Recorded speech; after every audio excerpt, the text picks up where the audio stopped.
What is up, everybody? Skratch coming up with another Raid Shadow Legends video. Welcome to the channel, everyone. Hope you guys are having an amazing day. In today's video, we're gonna have a look at the newly improved Errol.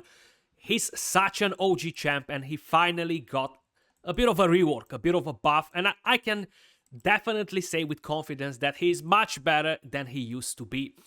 He actually has pretty decent multipliers. He has a very high base attack, so that makes up for it. If we're going to have a quick look at the skills, you're going to notice that you're going to be able to build the champion with only 70% crit rate, which is a massive plus for the champion. With the A1 attacks one enemy, 30% chance to inflict a critical hit. With the A2, this is where the buff came in play. Now, this skill is an AoE, attacks all enemies 2 times, has an extra 30% chance of inflicting a critical hit. Each hit will also ignore 15% of the target's defense. And the A1 has a pretty good multiplier, is a 3.9.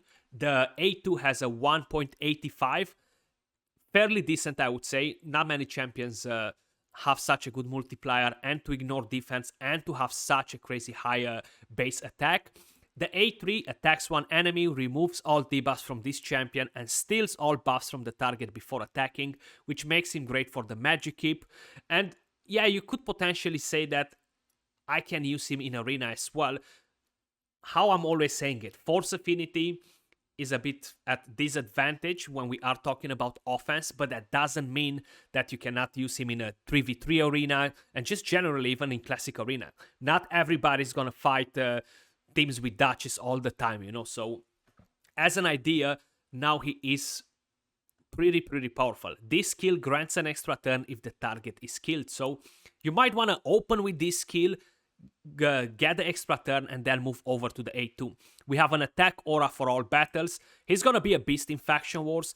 How I mentioned, if you need somebody for the magic keep or just for the keeps in general, just to deal damage, he's gonna do an amazing work in there. I have him built on a Savage and a Cruel set, and probably you're gonna notice I have some very stupid amount of attack on the champion. Why? Because I can build him with 70% crit rate. So that means that I can use these gloves that have a double roll on attack. I ascended them, gave me attack. I have no crit rate on them. But you know what? That's absolutely fine, because 70% crit rate will allow me to do the job, you know. And this is such a massive plus for the majority of you guys out there that are kind of like struggling to build the champions with 100% crit rate and stuff. I feel like definitely Errol now is a dope champion. So how I mentioned, Savage, Cruel, his total stats are 34,000 HP, 8,169 attack. He's not empowered, he is not awakened. Just imagine what I can do with this champion at +4 and awakened at the 4-star as well. It's gonna be just nuts. The amount of attack, crit damage, and everything that you're gonna get on the champion is just crazy. You do need a bit of accuracy for the A3. I find that with the accuracy that I have on him right now is more than fine to do the job in dungeons, you know. For arena, if you want him to steal the buffs, you're gonna need a high amount of accuracy in most of the cases, and probably you don't really want to prioritize that on the champion. If we are having a quick look at the rest of the stats, 179 speed, 73% crit rate is enough, 70% on the dot, 278 crit damage, 188 accuracy. This is the weapon right here. I prioritize to have a attack to make sure I have the right amount of crit rate and as much crit damage as possible. He's not very fast, he's not very slow either. This is an amazing helmet that I have right here. Then I have this shield, crit rate, crit damage, speed, a bit of accuracy just to make sure I'm getting some. You want to look on accuracy on these sort of pieces where you cannot get attack. Like shield is a good example. The gauntlet, you've seen it already. I have accuracy here too. This is the chest piece, attack. I have attack boots on him as well. But look at all this. You see no crit rate, no crit rate, no crit rate. It's just so amazing to be able to build champions like this. Then I have an attack ring, triple roll max with the glyphs. I have a crit damage amulet, triple roll on attack. That's pretty much what you want to get, as much attack as possible, some accuracy. and I have an attack banner with triple roll on attack as well. In terms of masteries, I have offense and support tree. So how I mentioned, I went for the support tree just to get that extra amount of accuracy. Yeah, you can go on defense and get a counter attack if you feel like it. Most of the nukers, they're gonna get one shot pretty much all the time. So they might help you, they might not. It's really up to you how you want to play the champion. But I chose to go with a pinpoint accuracy, charge focus. Then I have Swarm Smeter. I took a Cycle of Magic. Every now and then I have a small chance of decreasing the cooldown of a random skill. And Spirit Haste for the last tier 5 in here, because none of the others were really going to benefit the champion. Of course, tier 6 we have Helm Smasher, very typical masteries for a nuker. That being said, let's see if it's time to unvault Errol or not. I feel like he's definitely much better than he used to be. So what we're going to do first, guys, we're going to go over to Dragon Slayer, stage 23. We're going to bring in our increased attack. We're going to bring in our defense down. And of course, we're going to bring in Errol. Now we can use his aura if we want to. So let's give it a go. His attack is actually super high. I'm so curious to see if we're going to be able to one-shot any of these mobs right here. I have high expectations from you, Errol. So basically, you can start like this. 324k hit, bang, extra turn, and then pretty solid damage. We one-shot one of the mobs on the left side. The other ones are pretty low as well. One of them got resisted on defense down, this Arbalaster. So I definitely think that he can smack pretty good. Now, if we're thinking about other champions that I'm usually bringing here, guys, you know how we're rolling. We're always testing the damage dealers on stage 23 because it's Void Affinity. And if I'm thinking about other champions, he's not necessarily the best snooker with the A2. Like, his A2 doesn't hit the hardest in the game or anything like that. But it can do some pretty decent job, you know. And let's see if we're starting with the A2 directly, what we're getting out of it. Let's put it on a bit of a slow-mo in here. 146, 134, and bang, we pretty much one-shot everyone except Renegade. Now, the whole idea with this champion is, how I mentioned, being able to build him with 70% crit rate only will give you a massive advantage on the gear, because you're going to be able to get more attack, more crit damage. So how I mentioned, if would be to test him compare him with other champions as an idea, would be a bit unfair, because the other champions, they require 100% crit rate. So it's going to be harder to get these stats on them. You know what I mean? So playing Errol like this is actually a massive plus. Curious to see what we're getting here on the boss as well. A couple of hits once that defense down jumps in. 217k hit with the A3, pretty good. And now we have the defense down. 153, 114, pretty good damage. And we have 237 with the A1. Definitely not a vault champion anymore. Like, a lot of you guys are always saying, Skratch, everybody can hit hard with this gear. Honestly, no. And if I'm building a different champion with the exact same gear, they'll be missing crit rate. If I'm dropping the attack or something like that to get the crit rate, of course they're not going to hit as hard, because that's the plus for the champion, right?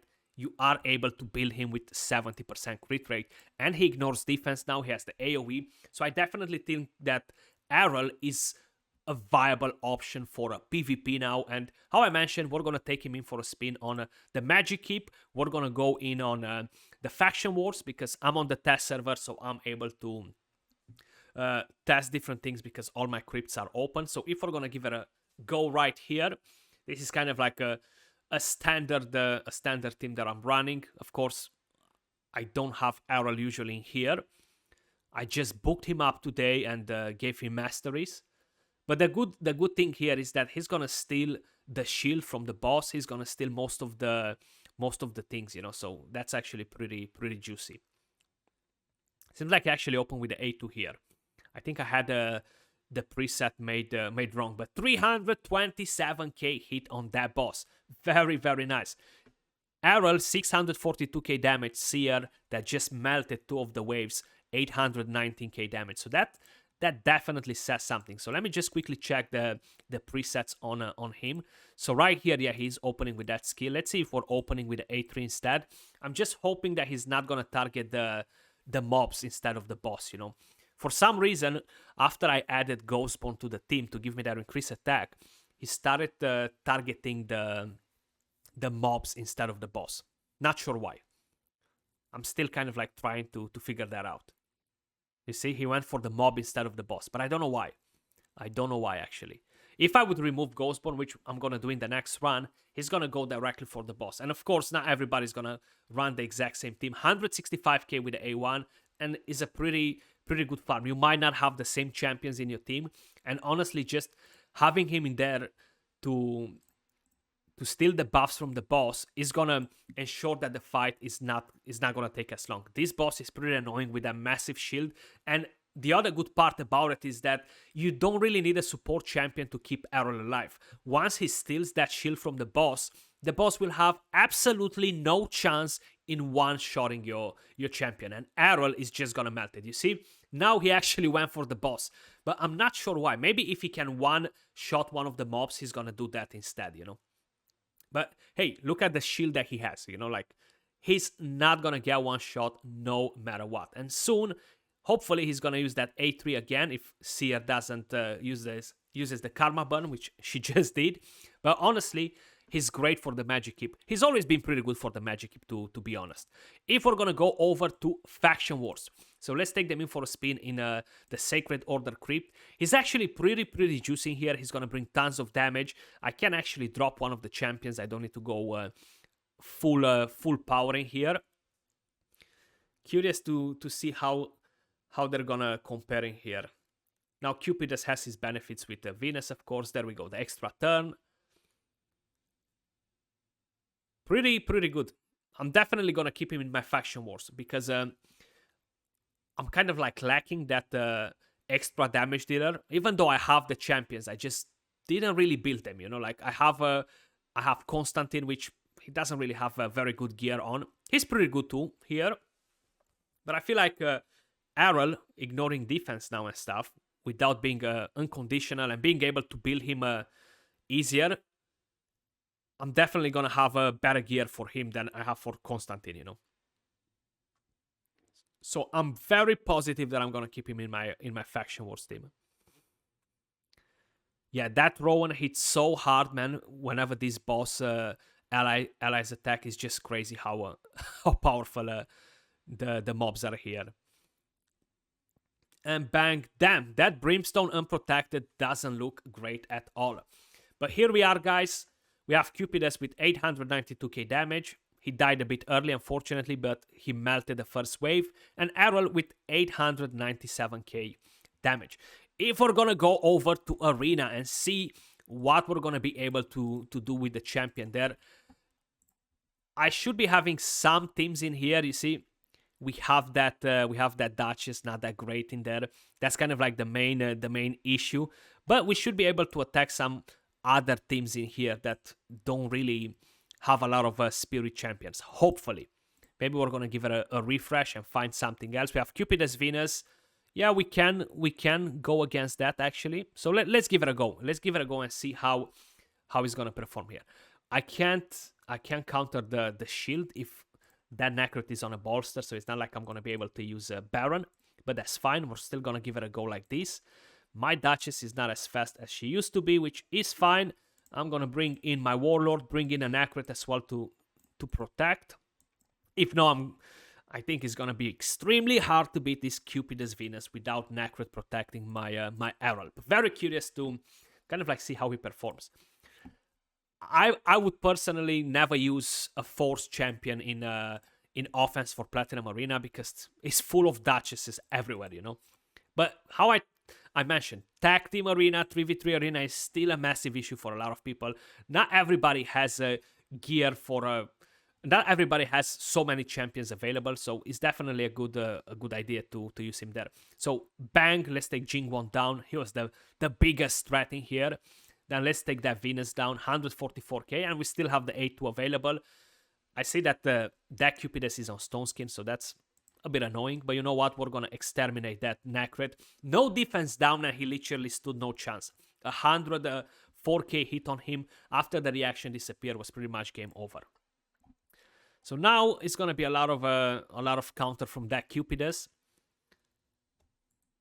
This is no point to use it now because we're not gonna break. Actually, we almost broke the stone skin. There we go. Maybe if I was using it before, it would have been a bit better because I was breaking the stone skin on him. I supposed to try to use the A3 on him. Damn it. You know what? I'm gonna tag the same guy again. Like, I just had a brain fart there for a second and didn't thought about it. Use the A3 directly on Cupidus, you know? Steal the buffs, weak hit. That's gonna happen on Spirit Champions. But hey, we actually managed to pin something from him here. So let's give it another go. Are we gonna end this fight today or only tomorrow? My god, he's so slow, that Cupidus. But that's it, game over now. Even a weak hit was not gonna save that Cupidus. You know what? Let's see, can we find the exact same team again? Victor Tess. This is gonna be a bit different because Ultimate Death Knight is protecting the single target hit, so it's not really gonna make much of a sense, but we're gonna have a look to see what else we can find in here. We have 2 Spirit Champions, not necessarily the best team to attack. Layla Fox, we have a Rotos in here. And actually, you know what? Let's give it a go here and see how it's gonna play out. We're gonna try to lock them if that Sif is not faster. And she is not. And now, put that increased attack and let's see if we're gonna be able to deal some serious damage on them. We're gonna start. Oof, should I use the A3 first? Can we one-shot somebody? Let's try to get that Siffy down. Still buffs, bang, we got the shield, we one-shot her, and now, oof, almost. So you see, the thing is that we're not cracking the shield, we're not ignoring the shield, so that's actually gonna keep us back a little bit with the damage, but it's still a pretty good option if you don't have many nukers available on your account. Definitely pretty happy with the change on Errol now. I feel like he's definitely a much better champion. So do we have any other options? Not only Spirit Champions. Yeah, so we mentioned we're gonna attack the same guy again. So let's do one more fight in here and then we're gonna call it a day. So we're gonna attempt to steal the stone skin and everything from that Cupidus now. It might cost us. He has 2 protected buffs, so it might not be the wisest choice out there. But let's see. If we manage to steal the stone skin, because if you paid attention, he steals the buffs and then he attacks. If we manage to do that and we don't weak hit, he's gonna be dead. Okay, so we haven't managed to steal it, unfortunately. That's fine. I said, you know what? I'm gonna try it. But it didn't happen. So let's take that Venus down, just because I like to get him down first. We could have taken down Necret, but hey, considering that Cupidus is on stone skin, it's not really gonna make much of a difference. Let's attempt to slowly break that stone skin. One shot the Necret with the A2. Juicy, he stood no chance. And Cupidus should be taking his final turn now. Okay, let's do that. Protect. And don't weak hit. Bang, go down Cupidus, back to sleep. So here we are, guys. Errol, 200k damage. I feel like he's definitely much better than he used to be. I do want to hear your thoughts in the comments down below. Let me know, are you happy? Are you satisfied with the buff that Errol got? You still want to get something else more from him? I feel like he's very unique as a champion. Just being able to build him with 70% crit rate. I feel like I've repeated this quite a few times. But that was all for this video. Much love. Appreciate all of you guys watching. And I'll catch you all soon in the next one. Peace.